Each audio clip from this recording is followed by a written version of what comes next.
Hello beautiful souls, welcome to my channel. നമ്മൾ ഇന്ന് നോക്കാൻ പോകുന്നത് ഒരു റിലേഷൻഷിപ്പ് റീഡിംഗ് ആണ്. രാവിലെ തന്നെ ഈ റീഡിങ്സ് ജനറൽ റീഡിംഗ് ആണ്, ജെൻഡർലെസ് റീഡിംഗ് ആണ്. ആർക്ക് വേണമെങ്കിലും കേൾക്കാം. നിങ്ങളുടെ ജീവിതവുമായി റെസനേറ്റ് ചെയ്യുന്ന കാര്യങ്ങളുണ്ടെങ്കിൽ മാത്രം എടുക്കുക, ഇല്ലെങ്കിൽ വിട്ട് കളയുക. നെഗറ്റീവ് കാര്യങ്ങൾ പറയുമ്പോൾ നിങ്ങളുടെ ജീവിതത്തിൽ ഇല്ലാത്ത കാര്യങ്ങളാണെങ്കിൽ അതിനെ അട്രാക്റ്റ് ചെയ്യാതിരിക്കാൻ ശ്രമിക്കുക. ഓക്കെ, അപ്പോൾ നമുക്ക് റീഡിങ്സിലോട്ട് പോകാം. നമുക്ക് ആദ്യം കിട്ടിയത് കീസ് ഓൺ എ റിങ് എന്നാണ്. കീസ് ഓൺ എ റിങ് എന്ന് കേൾക്കുമ്പോൾ തന്നെ നമുക്ക് മനസ്സിലാവും കുറേ ഓപ്ഷൻസ് ഉണ്ടായിരുന്നു ഈ റിലേഷൻഷിപ്പിൽ. ഓക്കെ, അതിൽ നിന്നും അടുത്ത് വന്നിരിക്കുന്നത് വെഡ്ഡിങ് റിങ്സ് ആണ്, പിന്നെ പാഷൻ. ഓക്കെ, ഒരുപാട് ഓപ്ഷൻസ് ഉണ്ടായിരുന്നു. അതിൽ നിന്നും ഒരാളെ സെലക്ട് ചെയ്തതാണ് ഈ റിലേഷൻഷിപ്പിലുള്ള രണ്ട് ആൾക്കാരും. അങ്ങോട്ടും ഇങ്ങോട്ടും സെലക്ട് ചെയ്തിട്ടുണ്ട്. ഓക്കെ, പരസ്പരം വളരെ പാഷനോട് കൂടിയുള്ള ഒരു കെമിസ്ട്രി. നിങ്ങൾക്ക് പരസ്പരം അങ്ങോട്ടും ഇങ്ങോട്ടും ഇഷ്ടമാണ് എന്നാണ് ഈ 3 ഓറക്കിൾ കാർഡ്സും നമുക്ക് പറഞ്ഞു തരുന്നത്.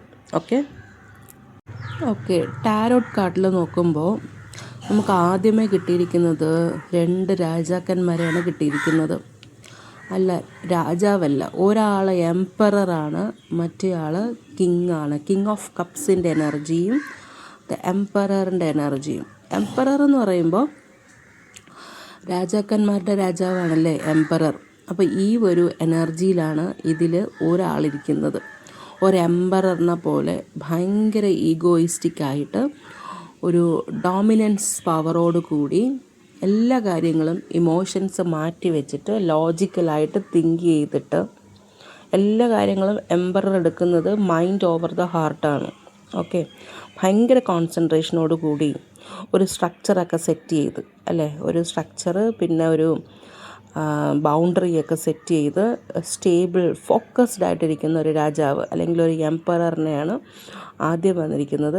അപ്പോൾ നിങ്ങളുടെ ഒരു എനർജി എന്ന് പറയുന്നത്, റിലേഷൻഷിപ്പിലെ പ്രസൻറ്റ് എനർജി എന്ന് പറയുന്നത് ഒരു എംപററിനെ പോലെ ഈഗോ. എനിക്ക് തോന്നുന്നു 2 പേർക്കും കുറച്ച് ഈഗോ ഒക്കെ ഉള്ള ടീമുകളാണ്. ഓക്കെ, അപ്പം അങ്ങനെ ഈഗോയിസ്റ്റിക്കായിട്ട് കുറച്ച് ഫോക്കസ്ഡ് ആയിട്ട് ഒരു രാജാവിനെ പോലെ ഇരിക്കുന്ന 2 പേരെയാണ് എനിക്ക് ഇതിനകത്തുനിന്ന് മനസ്സിലായത്. അല്ലെങ്കിൽ നിങ്ങളുടെ റിലേഷൻഷിപ്പിൻ്റെ കറണ്ട് സ്റ്റാറ്റസ് എന്ന് പറയുന്നത് എംപറർ പോലെയാണ്. ഓക്കെ, ഓതോറിറ്റി, എസ്റ്റാബ്ലിഷ്മെൻറ്റ്, സ്ട്രക്ചർ, ഒരു father like nature, something like that. ഭയങ്കര ഗൗരവമായിട്ടിരിക്കുന്ന ഒരാളിനെ പോലെ. ഓക്കെ, അപ്പോൾ അതാണ് എംപറർ. അത് കഴിഞ്ഞിട്ട് വന്നിരിക്കുന്നത് കിങ് ഓഫ് കപ്സ് ആണ്. കിങ് ഓഫ് കപ്സ് എന്ന് പറയുമ്പോൾ ഇമോഷൻസ് ഇവിടെ നല്ലതുപോലെ കൺട്രോൾ ചെയ്യുന്നുണ്ട്. നിങ്ങൾ 2 പേരും കൺട്രോൾ ചെയ്യുന്നുണ്ട്. ആൻഡ് പല കാര്യങ്ങളും നിങ്ങൾ ബുദ്ധിപൂർവം അക്സെപ്റ്റ് ചെയ്യുന്നുണ്ട്. അത് മാറ്റാൻ പറ്റില്ല എന്ന് മനസ്സിലായപ്പോൾ അതിനങ്ങ് അക്സെപ്റ്റ് ചെയ്തു. അതാണ് ഇവിടെ സംഭവിച്ചിരിക്കുന്നത്. ഇമോഷണൽ മെച്യൂരിറ്റി നല്ല രീതിക്ക് 2 പേർക്കും ഉണ്ട്, അല്ലെങ്കിൽ ഏതോ ഒരാൾക്ക് ഉണ്ട് എന്നാണ് എനിക്കിതിനകത്ത് മനസ്സിലായത്. ഇപ്പോൾ ഒരു റിലേഷൻഷിപ്പിൽ 2 പേരും ഒരുപോലെ മെച്ചറാവണമെന്നില്ല.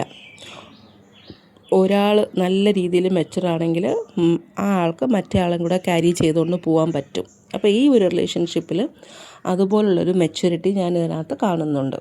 ഓക്കെ, അത് കഴിഞ്ഞിട്ട് വന്നിരിക്കുന്നത് ജഡ്ജ്മെൻറ്റ് കാർഡ് പറഞ്ഞിരിക്കുന്നതെന്ന് വെച്ചാൽ നിങ്ങളുടെ ഈ ഒരു ഈ ഒരു റിലേഷൻഷിപ്പിൽ ഒരു ജഡ്ജ്മെൻറ്റ് സംഭവിക്കും, അല്ലെങ്കിൽ സംഭവിച്ചിരിക്കുന്നു എന്നാണ് എനിക്ക് മനസ്സിലായത്. ഒരു ജഡ്ജ്മെൻറ്റ്. ഓക്കെ, നിങ്ങളുടെ ലെവൽ ഓഫ് ക്ലാരിറ്റിയൊക്കെ വെച്ച് ചിന്തിച്ച് നോക്കിയാൽ നിങ്ങൾക്ക് മനസ്സിലാവും ഇതിനകത്ത് ഒരു ജഡ്ജ്മെൻറ്റ് ഉണ്ടായിരിക്കുന്നുണ്ട്. പക്ഷെ കുറച്ച് കമ്മ്യൂണിക്കേഷനൊക്കെ ബ്ലോക്കുണ്ട്. ത്രോട്ട് ചക്രയൊക്കെ ബ്ലോക്ക്ഡാണ്. നല്ല രീതിയിൽ കമ്മ്യൂണിക്കേഷൻ വേണം. പക്ഷേ ദർ ഈസ് എ ജഡ്ജ്മെൻറ്റ്. ഒന്നിൽ നടക്കുന്നു അല്ലെങ്കിൽ നടക്കാൻ പോകുന്നു. ജഡ്ജ്മെൻറ്റ്, ഒരു തീരുമാനം. ഓക്കെ, പിന്നെ അടുത്ത് വന്നിരിക്കുന്നതാണ് എനിക്ക് ഏറ്റവും ഇൻട്രസ്റ്റിംഗ് ആയിട്ട് തോന്നിയത്. എംപറർ കാർഡിൻ്റെ തൊട്ട് താഴെ തന്നെ എംപറസ് വന്നിട്ടുണ്ട്. അതായത് രാജാവിനെ പോലെ തന്നെ ഈക്വൽ ഇമ്പോർട്ടൻ്റ് ആയിട്ട് അതോറിറ്റിയുള്ള, അല്ലെങ്കിൽ ഈക്വലി ഒരുപോലെ നിൽക്കുന്ന ഒരു രാജ്ഞിയാണ് ഇതിനകത്തുള്ളത്. 2 പേരും ഒരുപോലെ സ്ട്രെങ്ത്തുള്ള, 2 പേരും ഒരുപോലെ ചിന്തിക്കുന്ന, 2 പേരും ഒരുപോലെ എന്താണ് കാര്യങ്ങൾ ഡീൽ ചെയ്യുന്ന രണ്ടാൾക്കാരാണ് ഈ റിലേഷൻഷിപ്പിനുള്ളത് എന്നാണ് എനിക്ക് മനസ്സിലായത്. എംപറർ ആൻഡ് എംപറസ് കാർഡ് താഴെ തന്നെ വന്നിട്ടുണ്ട്. ഓക്കെ, സോ ഇതിൽ എംപറസ് എന്ന് പറയുന്നത് സോഫ്റ്റർ സൈഡ്, അവരുടെ സോഫ്റ്റർ സൈഡ് മറ്റുള്ളവരെ കാണിക്കുന്ന ഒരു ലേഡിയാണ്. അങ്ങനെ അല്ലെങ്കിൽ അങ്ങനെ ചെയ്യണമെന്നാണ് കാർഡ് പറയുന്നത്. ഇമോഷൻസ് നിങ്ങൾ എക്സ്പ്ലോർ ചെയ്യുക. ഇതിനകത്തുള്ള റിലേഷൻഷിപ്പിലെ ലേഡീസ് ഇമോഷൻസ് എക്സ്പ്ലോർ ചെയ്യേണ്ട ആവശ്യമുണ്ട്. നിങ്ങളുടെ ഇൻറ്റ്യൂഷൻസ് എപ്പോഴും ശ്രദ്ധിക്കുക. ഒരു something related to some pregnancy, motherhood card ഒക്കെ ഇതിനകത്ത് വരുന്നുണ്ട്. ഒന്നിൽ ഇത് കാണുന്നവർ അമ്മയായിരിക്കാം, അല്ലെങ്കിൽ എവിടെയോ ഒരു പ്രഗ്നൻസി റിലേറ്റഡ് ആയിട്ടുള്ള കാര്യം ഞാനിതിനകത്ത് കാണുന്നുണ്ട്. ഓക്കെ, അടുത്ത് വന്നിരിക്കുന്നത് ഏസ് ഓഫ് സോഡ്സ് ആണ്. ഏസ് ഓഫ് സോഡ്സ് എന്ന് വെച്ചാൽ നിങ്ങളുടെ ജീവിതത്തിൽ ഒരു പുതിയ ബിഗിനിങ് ഉണ്ടാകാൻ പോകുന്നു എന്നാണ് എനിക്ക് മനസ്സിലായത്. ഓക്കെ, ചില കോൺട്രാക്റ്റുകൾ ഒപ്പിടാൻ പോകുന്നു എന്നാണ് എനിക്ക് മനസ്സിലായത്. ചില ലീഗൽ മാറ്റേഴ്സ് ഓർ കോൺട്രാക്ട്സ്, ഇപ്പോൾ രണ്ടുപേര് തമ്മിൽ കല്യാണം കഴിക്കാൻ പോവുകയാണെങ്കിൽ കോൺട്രാക്ട്സ് ഒപ്പിടും അല്ലേ. അപ്പോൾ അതുപോലെ എന്തോ ഒരു കാര്യം ഒപ്പിടാൻ പോകുന്നുണ്ട്, കോൺട്രാക്റ്റ് ചെയ്യാൻ പോകുന്നുണ്ട് എന്നാണ് എനിക്ക് മനസ്സിലായത്. അത് കഴിഞ്ഞിട്ട് വന്നിരിക്കുന്നതെന്ന് വെച്ചാൽ 6 ഓഫ് കപ്സ് ആണ്. 6 ഓഫ് കപ്സ് എന്ന് വെച്ചാൽ നിങ്ങൾ ചിലപ്പോൾ പാസ്റ്റിൽ അറിയാവുന്ന ആൾക്കാരായിരിക്കും, അല്ലെങ്കിൽ നിങ്ങളുടെ ചൈൽഡ്ഹുഡിൽ പരിചയപ്പെട്ട ചൈൽഡ്ഹുഡ് ഫ്രണ്ട്സ് ആയിരിക്കും, അല്ലെങ്കിൽ ഒരുമിച്ച് കോളേജിലോ അങ്ങനെ എന്തെങ്കിലും പഠിച്ച ആൾക്കാരായിരിക്കും. ആ നിങ്ങളാണ് ഇപ്പോൾ വന്നിട്ട് വീണ്ടും റീകണക്റ്റ് ആയത് എന്നാണ് എനിക്ക് മനസ്സിലായത്. ഓക്കെ, റീകണക്റ്റ് ആയിട്ട് നിങ്ങൾ കല്യാണം കഴിക്കാൻ ഉദ്ദേശിക്കുന്നുണ്ട്. അത് പറയാൻ കാരണമെന്ന് വെച്ചാൽ ആ എംപറർ കാർഡ് വന്നു, പിന്നെ എംപറസ് കാർഡ് വന്നു. അതിൻ്റെ തൊട്ട് താഴെ വന്നത് 4 ഓഫ് വാൺസ് ആണ്. ഒരു joyful celebrations, A sense of harmony എന്നൊക്കെയാണ് പറയുന്നത്. കല്യാണം തന്നെയാണ്. 2 പേര് കല്യാണം കഴിഞ്ഞിട്ട് ആ ബൊക്കയൊക്കെ ഉയർത്തി ഇങ്ങനെ പിടിച്ചൊരു വീടിൻ്റെ ഫ്രണ്ടിൽ ഇങ്ങനെ നിൽക്കുന്നൊരു പടമാണ്. അത് സംതിങ് റിലേറ്റഡ് ടു കല്യാണം. ഓക്കെ, മാരേജ് പോലെ തന്നെയാണ്. അപ്പോൾ എനിക്ക് മനസ്സിലായെന്ന് വെച്ചാൽ നിങ്ങൾ റീകണക്റ്റ് ആയിട്ട് കല്യാണം കഴിക്കാൻ ഉദ്ദേശിച്ചിരിക്കുന്നു എന്നാണ് എനിക്ക് മനസ്സിലായത്. ഓക്കെ, നല്ലത്. ഇനി തൊട്ടടുത്ത് വന്നിട്ട് വേറൊരു ഏസ് ഓഫ് പെൻഡക്കിൾസിൻ്റെ ഒരു എനർജിയും വരുന്നുണ്ട്. പെൻഡക്കിൾസ് എന്ന് പറയുമ്പോൾ മണി റിലേറ്റഡ് ആയിട്ടുള്ളതാണ്. ഇതെനിക്ക് മനസ്സിലായെന്ന് വെച്ചാൽ നിങ്ങൾക്ക് എവിടെ നിന്നൊക്കെയോ കുറച്ച് മണി റിലേറ്റഡ് ആയിട്ടുള്ള കാര്യങ്ങളെല്ലാം നിങ്ങളുടെ ജീവിതത്തിലോട്ട് വരുന്നുണ്ട്.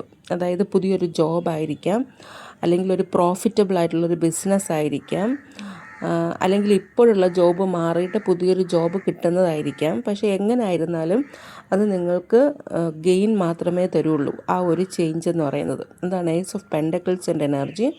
തൊട്ട് അടുത്ത് വന്നിരിക്കുന്നത് ലവേഴ്സ് കാർഡാണ്. നിങ്ങൾ തമ്മിൽ അങ്ങോട്ടും ഇങ്ങോട്ടും ഒരു സോൾമേറ്റ് കണക്ഷനാണ് എന്നാണ് എനിക്ക് ഇതിനകത്ത് നിന്ന് മനസ്സിലായത്. ഓക്കെ, നിങ്ങളുടെ ഒരു ലോങ് ടേം കമ്മിറ്റ്മെൻ്റ് ആയിരിക്കും ഈ കല്യാണം എന്ന് പറയുന്നത്. It's like some sort of partnership എന്ന് വേണമെങ്കിൽ പറയാം. ഓക്കെ, അപ്പോൾ നിങ്ങളുടെ ഈ വിവാഹത്തിൽ ലവ്, പാർട്ട്ണർഷിപ്പ്, യൂണിറ്റി എല്ലാം നിങ്ങൾക്ക് കാണും. ഇതെല്ലാം നിങ്ങൾ ക്ലെയിം ചെയ്യുക കേട്ടോ. ഇതെല്ലാം എനിക്ക് വേണം. നെഗറ്റീവ് കാര്യങ്ങൾ പറയുമ്പോൾ അത് മാത്രം ഇങ്ങനെ ചിന്തിക്കാതെ ഇതുപോലുള്ള കാര്യങ്ങൾ പറയുമ്പോഴത്തേക്കും അയ്യോ ഇതെൻ്റെ ജീവിതത്തിൽ സംഭവിക്കാൻ പോകുന്നതാണോ എന്ന് അതിനെ അങ്ങ് ക്ലെയിം ചെയ്യാൻ ഭയങ്കരമായിട്ട് ഇങ്ങനെ മാനിഫെസ്റ്റേഷൻ ചെയ്യാൻ ശ്രമിക്കുക. ഇതെൻ്റെ റീഡിംഗ് ആണ് എന്നും. ബോട്ടം ഓഫ് ദി ഡെക്ക് വന്നിരിക്കുന്നത് ഏസ് ഓഫ് വാൺസും ആണ്. അതും ഏസ് ഓഫ് വാൺസ് എന്ന് പറയുന്നതും പുതിയൊരു ജീവിതം ആരംഭിക്കുന്നു, അല്ലെങ്കിൽ പുതിയൊരു കാര്യം ആരംഭിക്കുന്നു, നല്ലതായിട്ട് ജീവിക്കാൻ, അല്ലെങ്കിൽ ഒരു മോട്ടിവേഷനോട് കൂടി മുന്നോട്ടുള്ള ജീവിതം, ഇൻസ്പയറിംഗ് ആയിട്ട് ജീവിക്കാൻ വേണ്ടിയിട്ട് ഒരു പുതിയ പാത നിങ്ങളുടെ രണ്ടുപേരുടെ മുന്നിൽ തുറന്നിരിക്കുന്നു, ഒരു അവസരം തുറന്നിരിക്കുന്നു എന്നാണ് എനിക്ക് ഈ ഒരു ഏസ് ഓഫ് വാൺസിൽ നിന്ന് മനസ്സിലായത്. അപ്പോൾ ഇന്നത്തെ റീഡിങ് എനിക്ക് തോന്നുന്നു നമ്മുടെ ബ്ലഡ് മൂണിൻ്റെ എഫക്റ്റോട് കൂടിയൊരു റീഡിംഗ് ആണെന്ന് തോന്നുന്നു. ചില പരിവർത്തനങ്ങൾ, മാറ്റങ്ങൾ, അല്ലെങ്കിൽ പുതിയ ബിഗിനിങ്സ് ഒക്കെയാണ് ഇന്നത്തെ റീഡിങ്ങിൽ വന്നിരിക്കുന്നത്. അപ്പോൾ എല്ലാവരും ക്ലെയിം ചെയ്യുക. മറ്റൊരു റീഡിങ്ങുമായിട്ട് വീണ്ടും കാണുന്നത് വരെ എല്ലാവർക്കും നന്ദി, നമസ്കാരം ആൻഡ് ബൈ.